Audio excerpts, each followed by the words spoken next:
Kalau menurut saya sih penerangan sangat berpengaruh ya. Kalau misalnya di PT PLN kemarin COVID itu ya semakin diperbaikin lah untuk lingkungan PT Medan. Menurut saya sih udah baik kalau lingkungan secara fisiknya. Oke, Bu. Terus Bu, mengenai penerangan yang ada di tempat kerja, itu kan Bu, penerangan kan sangat penting kan Bu, terhadap waktu kita sedang bekerja nih, Iya pencahayaan benar. gitu kan Bu. Menurut Ibu, eh, pencahayaan itu seberapa berpengaruh terhadap karyawan di PT PLN? Kalau menurut saya sih penerangan sangat berpengaruh ya. Kalau misalnya di PT PLN, nah kalau misalnya kondisinya aja remang-remang ataupun gelap kan otomatis kan kita nggak bisa kerja dengan fokus gitu, nggak bisa lihat dengan clear gitu kan. Nah kalau misalnya penerangannya bagus ya otomatis kan lebih membantu kerja kita, otomatis kan kerja kita jadi semakin lebih cepat kayak gitu. Oke, terus penerangan di tempat kerja Bu menggunakan dari cahaya langsung dari luar Oke, atau dari seperti bola lampu gitu ya Bu? Kalau di kita sih ada dua, itu cahaya, kalau misalnya cahaya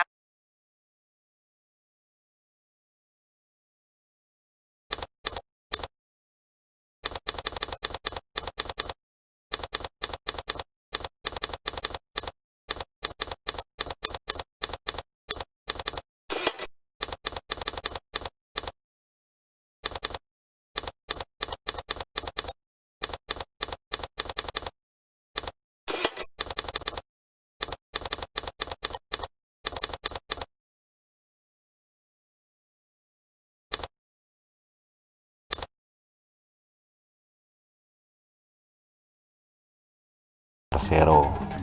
Tetapi di sini yang ingin saya tekankan sebenarnya bukan itunya.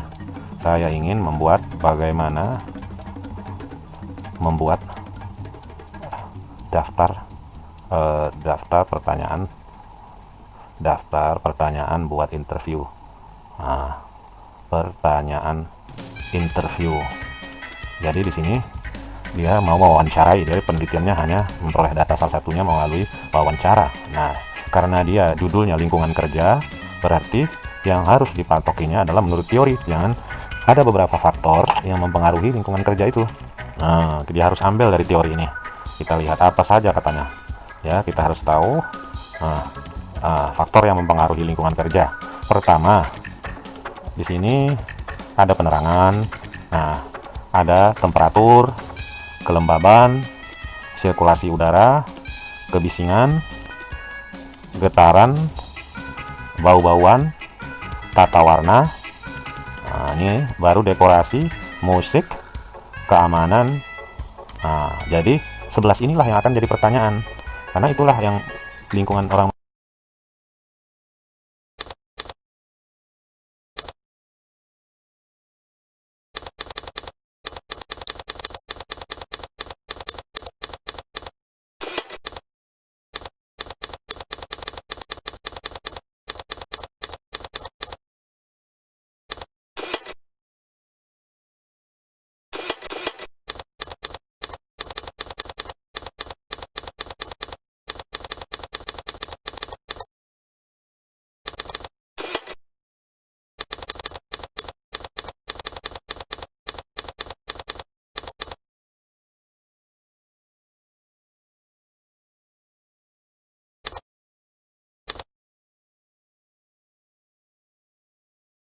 malam ya sinar matahari gitu kan. Iya. Nah kalau misalnya cahaya biasa ya cahaya buatan ya lampu gitu.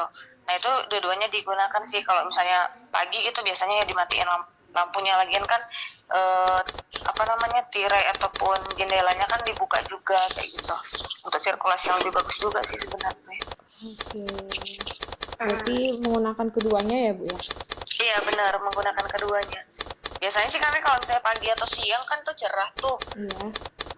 Itu kan ada tirai, paling tirainya gimana ya sistemnya, kayak naik turun gitu dia, jadi dinaikin gitu, jadi kan cahaya masuk gitu, jadi lebih terang dibandingkan harus menggunakan lampu ya. Kalau misalnya cuaca lagi jelek kayak misalnya hujan ataupun misalnya udah agak sorean, nah itulah kami pakai lampu. Tergantung sih bagian masing-masing gimana enaknya aja yang mendukung kinerja mereka tepatnya. Oke, Bu. Terus Bu, kalau temperatur sendiri bagaimana, Bu? Udah bagaimana temperatur di tempat kerja sudah gimana gitu? Misalnya kayak terlalu dingin atau terlalu panas atau bagaimana gitu menurut Ibu?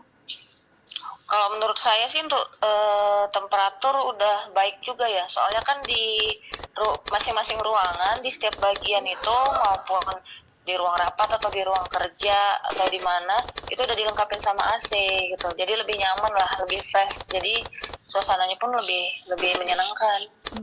Terus juga suhunya bisa diatur sendiri gitu lah ya, Bu ya?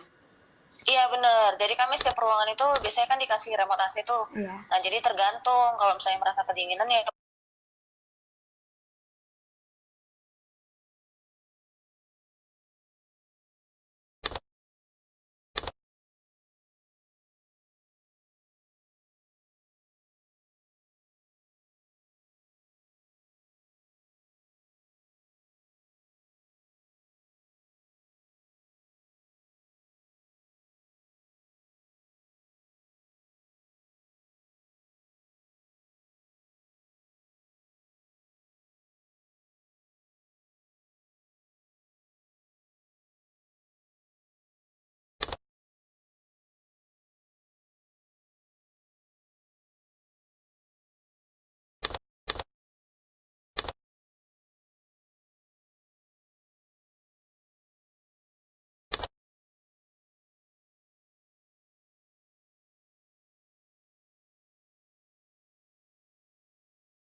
mungkin ya suhunya dinaikin, kalau misalnya kepanasan ya suhunya dikurangin, ya tergantung kita bebasnya gimana. Jadi kita sendiri yang buat kenyamanan di kantor kita itu, di ruangan kita itu mau yang seperti apa kayak gitu.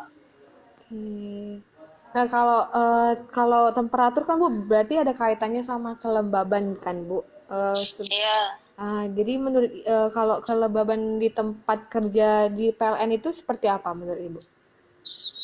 Ini kan hampir sama ya kalau misalnya Iya. untuk temperatur sama kelembapan. Iya. Kalau menurut saya sih udah baik, kalau misalnya kelembapan sama temperatur udah sinkron lah, itu seimbang menurut saya di kantor saya. Oke, berarti seimbang itu ya Bu. Iya benar.